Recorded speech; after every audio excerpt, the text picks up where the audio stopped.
Political news, sports news, crime news કે તમારા રાજ્યના સમાચાર, હવે દરેક ખબર પર રહેશે અમારી નજર. ગુજરાતનો સર્વશ્રેષ્ઠ ન્યૂઝ ચેનલ. મારબુદા ધામ પાટણ ખાતે મૂર્તિ પ્રાણ પ્રતિષ્ઠા મહોત્સવ સંપન્ન.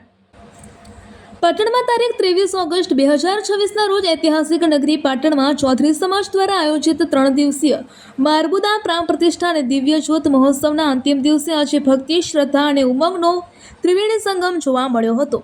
મહોત્સવના પાવન પ્રસંગે પાટણના આદર્શ વિદ્યા સંકુલ ખાતે વહેલી સવારથી જ શ્રદ્ધાળુઓનું ઘોડાપુર ઉમટ્યું હતું.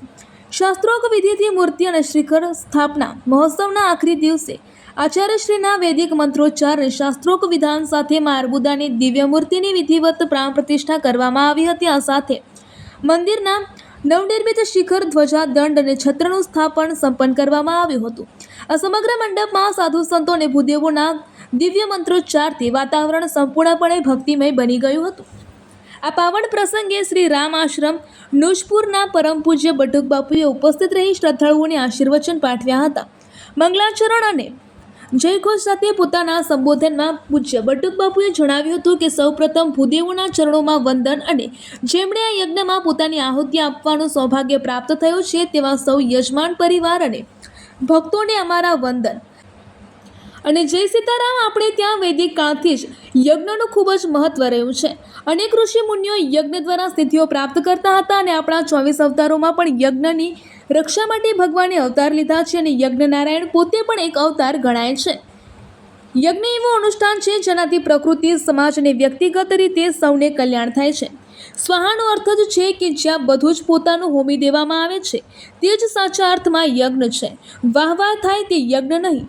આજે જ્યારે આ યજ્ઞ સંપન્ન થઈ રહ્યો છે ત્યારે આપણે આપણામાં રહેલા નકારાત્મક ગુણો, વિચારો, દુર્ગુણો અને કિલુષિત વિચારોને આહુતિ આપીને જીવનની એક નવી શરૂઆત કરીએ.